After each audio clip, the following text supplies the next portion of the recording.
So yeah, man. This is gonna be the podcast. I don't even fucking know. I have a podcast. It's called Some Aloe on it. It's an old name. I thought of a long time ago, and I made it into a podcast. But it's not really a podcast. Should I even call it a podcast? Because I haven't done it probably in like 3 or 4 months. I think my podcasts are like they're not like a show. Okay, my podcasts are art pieces like Banksy. I'll drop them shits whenever the fuck I want. You get on schedule. That means you want to get them advertisers, you know. I know this is America, but you know, whatever. Gotta get them dollars, baby. Listen, I guess we should talk about it. You know, what's going on? Maybe while you're here, if I post this, it's gonna go to Instagram. I got a bunch of new followers and shit, so they're gonna want to know about it. From my side, I guess. My side? What is a fucking court deposition? It was an incident that happened on the number one live podcast in the world. and it got picked up by one of the number one radio shows in the world. Well, at least the people who are on that show. I don't think they talked about it on the actual Breakfast Club, but the fact that, you know, first DJ Envy and then Charlemagne reposted that shit from shout out to what was the name of that, the comedy curator. Shout out to that person, whoever that is, that made the that made the chopped up that video and made it edited like that. It was pretty dope, man. I appreciate it. But man, yeah, shit's crazy, you know. And we were talking about, I was thinking about perspective earlier, because from Donnell's perspective, it might seem like I was trying to get at him, or maybe clout chase or some shit like that. Listen, I was told by a source that it was going to be another comedian, that it was going to be Tim Dillon that was going to be on Kill Tony. And so I was expecting Tim Dillon. I wore one of my best Ralph Lauren polos because he talks about that. Shout out to Casual Mel XL. I shop there too, bro. I don't even trip.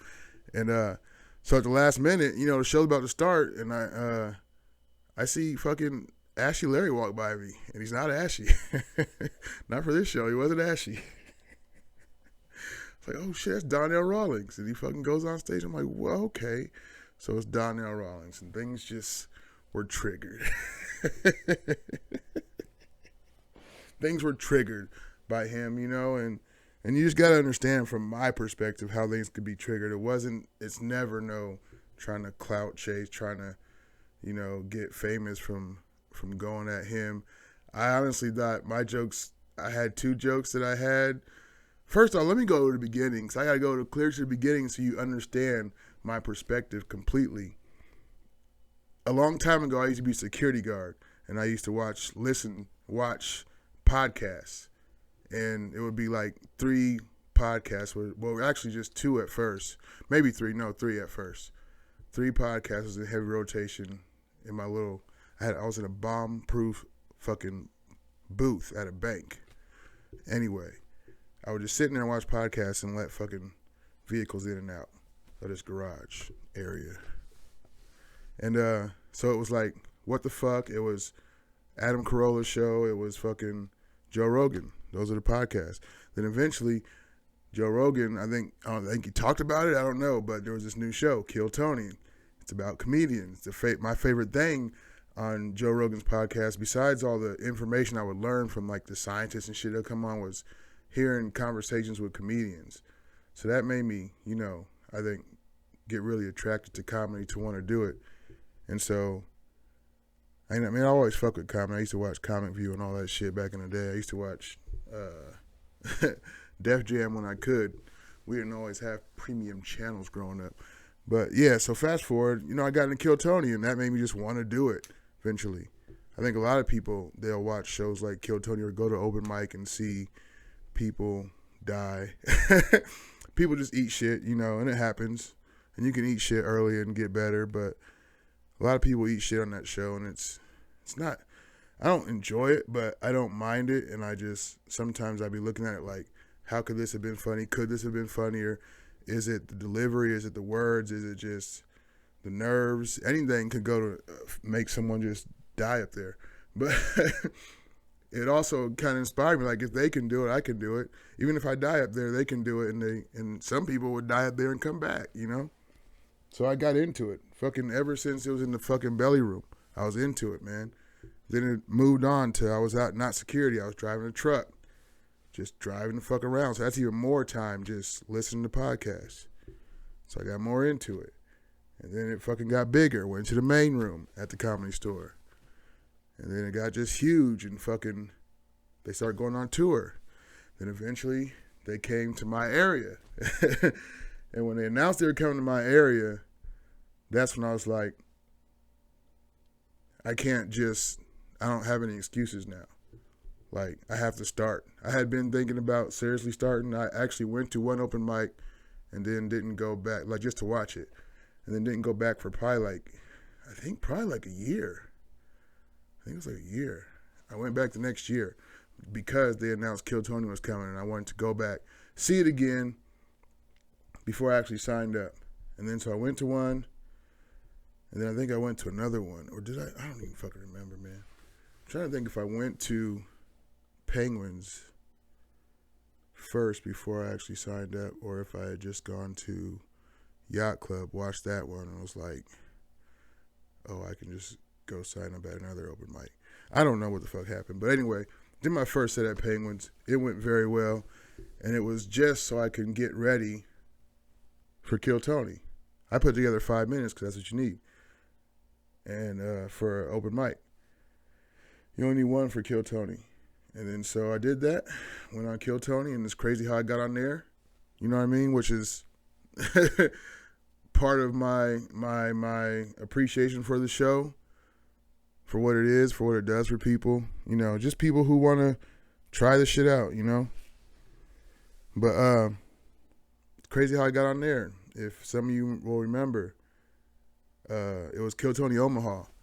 And I think some guy had gone up and said he was like a personal trainer. And so they're talking to him and they're asking him in an interview, how much can you lift? And then I think Jeremiah, who was dressed as Donald Trump, goes, no, it was Tony's idea. He's like, can you bench press the president? And I don't even think Jeremiah was on board with it at first, but he fucking went with it because that's what he does. He rolls with shit. But yeah, and he eventually goes with it, and the dude tries to bench press Jeremiah, dressed as Donald Trump, and couldn't do it. So now I don't know who asked the question. Damn, I gotta watch it. It's been a while since I watched it. Fuck. Take a sip of my instant alpha brain. He's like, can anybody fucking do it? And like, it wasn't even a hesitation. It wasn't a thought. I raised my hand, and as I was raising my hand, I got the fuck up. Like, I just started walking towards the stage. Like, it wasn't like, hey, you, this guy. I just started walking towards the stage. And then Tony saw me. He's like, oh, fuck yeah, that guy. And I remember one of the funniest things. He yelled at some lady, move your feet, lady. It was the funniest shit to me. I don't know why. Move your feet, lady. You know, Tony's voice. Shit cracked me the fuck up, man. But then I think the first episode I was on, that's where, because I wasn't in the bucket. I wasn't pulled from the bucket at that moment. I was just a dude in the audience who's going to try to bench press the 45th president. A dude dressed up as a 45th president. It was a lot lighter, I'm sure, than the real D Trizzle. I call that nigga D Trizzle. Anyway, so I go up there. Yeah, that's where the running joke started, the run the jewel shit that Tony likes to do about me. Call me Killer Mike. So yeah, that's where he first called me that, because that's how he introduced me, because he didn't have a name. So I go up there and I bench press Jeremiah Watkins a few times. It's pretty light work. He's a skinny dude. Skinny dude. And then, matter of fact, yeah, congratulations on the baby. I just saw that. Jeremiah, he's not going to watch this, but, you know. Fuck. was I? I got lost. That's what cell phones do. They distract you. I bench press him, do my minute, and then Tony invites me to the next show in Des Moines. And then I do that show, and then that's when they gave me the golden ticket. Just so you could understand the beginnings of where I came from as far as Kill Tony. And then what? Probably, was it the next year? Yeah, it had to be the next year. Yeah, right before COVID shut everything down. Is when, right before that. So now you understand my thing with Kill Tony. Now you gotta understand my thing with Donnell Rawlings. Even though it's not really super, it's not fucking real, it's not personal, it's just some clowning shit for me. But I gotta explain the whole Joe Rogan RZA thing. Obviously, huge Wu-Tang fan, have been my whole life. I remember one time I got sent to the office because I used to just draw Wu-Tang signs everywhere, and this teacher I had thought it was a gang symbol, and I wasn't about to argue with her. So I got sent to the principal's office. Fucking coming at me. What the fuck are you talking about? Anyway, yeah. So the RZA thing was, it was shown, I saw an advertisement on YouTube. RZA was going to be on Rogan. And it's like, fuck. And I remember, like, I'm about to watch that shit while I'm driving tomorrow. I mean, listen to, not watch. I don't watch podcasts while I drive. I'm going to listen to that shit the next day. And I fucking go to listen to it, and Donald Rawlings won't shut the fuck up. And the RZA was cool with it. It wasn't like no one was tripping, which I think made it worse. So I ended up fucking turning it off like probably 30 minutes into it. I don't know. I probably should have gave it a chance. Probably could have got better. I don't know. I just fucking turned that shit off, and I was pissed. Damn you, Donnell Rawlings.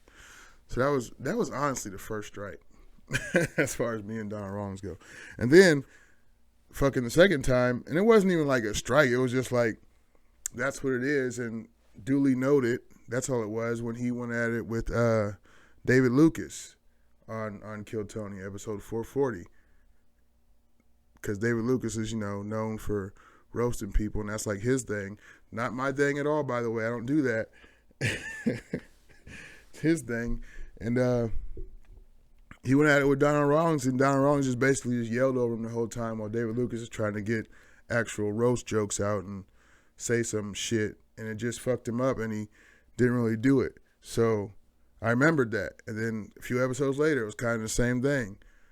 David Lucas went a little bit harder, but there was no audience and shit, so it was one of the quarantine episodes Donald Rawlings was on, and it wasn't the same as it would have been, if there was an audience, I think. So those are the factors that I have going on in my head, in my head's history, my fucking big-ass hard drive here. These are all files I have. And then he walks by me, probably 2 feet away from me, because I'm on the side of the stage at Kill Tony, and in Austin. And fuck, I'm like, oh shit, I need to start thinking of something to fucking say. Because he's probably going to be Donnell Rawlings and maybe try to come at me. I don't know. I thought he would. I thought he was going to try to come at me. And then he kind of did. And he also came at my boy Cooper, who was another Iowa comedian, very funny dude with the ukulele. Not always. You don't always have the ukulele. He's not a ukulele comic. I don't want to put him in a ukulele box. But, yeah. So he fucking was interrupting him. He interrupted him 3 times before he could even start. Like, after Tony had said his name, it's like, fuck, man, you ain't even following the rules. First, when he walks on stage, just before he's even ready, is because he's so late, he just comes straight in, Usually he would be up in the green room and shit, but, he came so late. I mean, they even started the show late, like 20, 30 minutes late. But whatever. That's, that's his business.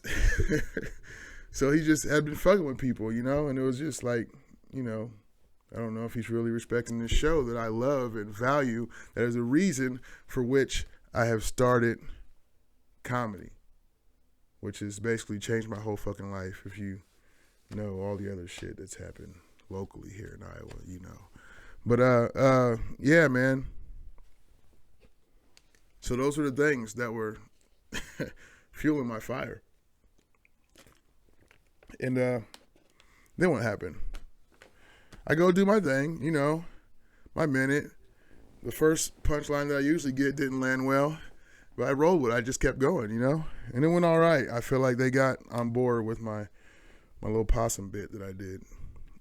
And after it's over, Donnell has my back at first, and I'm on board, and I'm appreciating it, and I'm like, maybe we'll get through this interview without any black on black crime. No bullshit. And and this is what kicks it off. He says something, goes out to give me the fist bump, and then he fakes the fist bump, and I'm like, nigga, we're on. This is basically TV. This is the internet, but it's basically TV. It's, you know what I mean? Don't do that fucking okey doke shit, So that's like such a lame thing to do to somebody. Nope, gotcha. All right. You made me think this, and then you did something else. All right.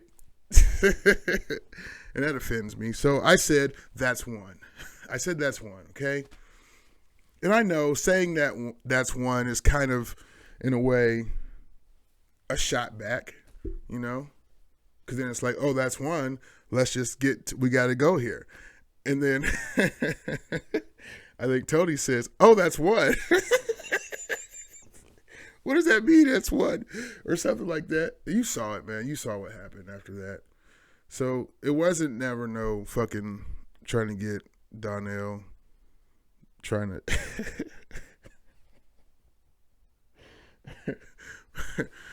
But I did see at a point, like, and yeah, he's fucking drunk. That too. I did see at a point that he wasn't really having fun anymore, so I eased off it, and I was like, man, this is not what I expected. And he had my jeans, These are good jeans. I later thought of a joke that I wish I would have said about those jeans, about my jeans versus his jeans. But I'm not going to do that. I'm not going to do that joke here on my podcast called Some Aloe on It. This is episode 3 or 4 or 5. I don't fucking know how many I put out. I've done a few and just haven't put them out. I might even put this out. If you're seeing this, that's fucking, I don't know, it's something, How much art do you think artists create that just don't put out? There's got to be a lot of it, Even podcasters. Even podcasters / comedians.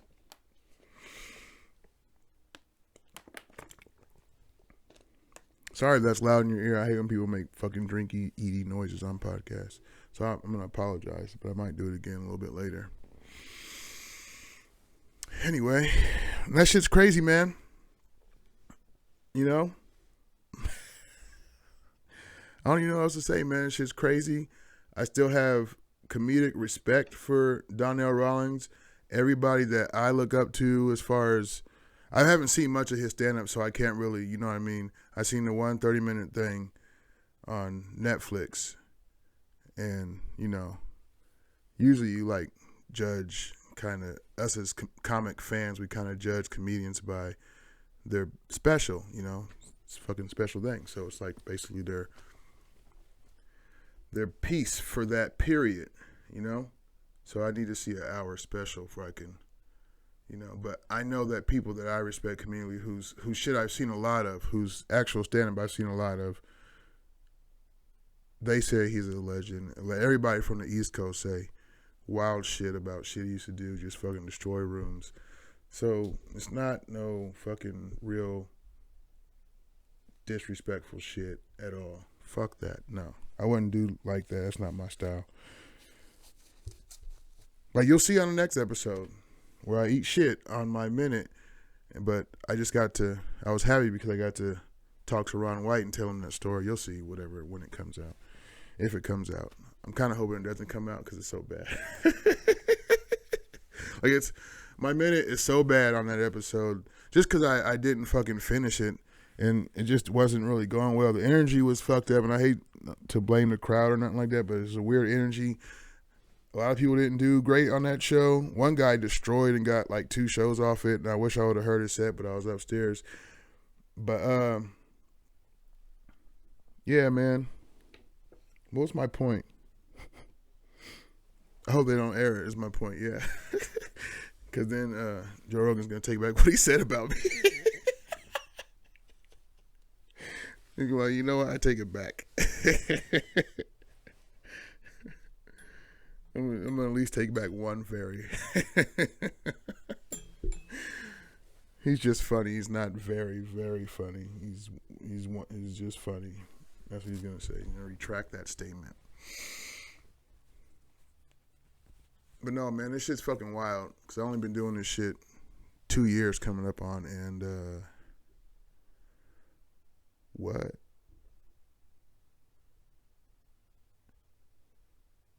It's been a crazy, weird blur, man. What? But this is what I want to do, and I appreciate all the people who come through and hit my pages on the old interwebs. When I turn into Mark Norman, and you know, show love. I appreciate it. Hopefully, I can do it more. Get out there. You know, I'm really hoping. This is my thing. Before COVID hit, I had tickets. I forgot to explain that. I had tickets to go out to LA. Had everything booked, and then COVID hit. Y'all might have saw me on that fucking thing where I sent in a video. Wow, that wasn't that good either. Some people killed that shit. Some people fucking thrived during the quarantine episodes. It's because they did weird shit that they weren't trying to do just stand-up. Some people did good just stand-up bits too, but I mean, a lot of people did some weird fucking crazy shit. I hope a lot of people who started following me who are from other parts of the internet start fucking with Kill Tony, and I don't know, man. A lot of people should be watching this high quality fucking entertainment. It's real. It's debauchery. Shit gets weird. Shit gets like, But man, I fucking love it because it's like a lot of what, I don't know.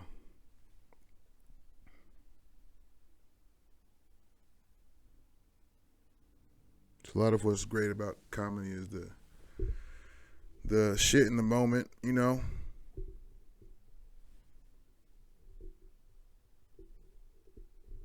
Then what else is great about comedy? What else is great about Kill Tony is like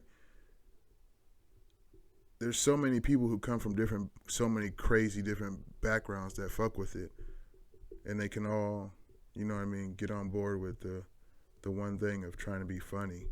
Even though shit be fucked up sometimes. You know what I mean? Like, that's the dope thing about it. And then other people have other talents. Maybe their set didn't go good. And Tony asked them some shit like, do you sing, dance, do something? Get your shine on a little bit. That's what it's about. I hope people don't think that it's about roasting fucking famous people, because that's not it. This was a situation. That's why I'm here. I'm trying to explain it to everybody. That was the whole thing I was trying to explain. It's just a situation with that person, you know? And it's nothing personal. But at the same time, it's kind of comedically personal. You know what I mean? Yeah, and then he was interrupting my fucking intro too. And if y'all been following me for a while, you know I like to use intros and shit for promotions and little shit that I do. As far as, like, I can't even use that great introduction that I had. You know what else added to it? I think my trip down there added to it. I had just flown in from fucking Dallas because I had a layover in Dallas because of light bulb. I explained it on the show, but yeah. My American flight from Cedar Rapids it was supposed to be from Des Moines to Denver, I think, and then it got switched up and I flew out of Cedar Rapids. Where the fuck did I go after Cedar Rapids? Fuck, man, I don't know. But I ended up in Dallas. I had to stay the night in Dallas. Maybe it was Dallas, and I just had to lay over because yeah, that's what it was. It was Dallas anyway, which is silly. But I had to stay over the night at this hotel because of a fucking light bulb. Because my other flight left me from Dallas to Houston. And then they canceled my rental car. Like, it was just a fucked up trip there. That might have added to it too. why I got so spicy. This young man is being very disrespectful. Okay? This man is an established comedian, over 25 years in the business, and he is saying disrespectful things. Just trying to be funny, man. I'm going to keep on just trying to be funny. Keep on doing it. I don't know. I got to go get on the stationary bike to get rid of these middies I have. They're middies, sir, not titties, okay? I have hair on them. That makes them middies. When I was a boy, they were biddies. You guys know, some of y'all. Whatever, I'm going to go. I'm Aloe, whatever the fuck. Peace.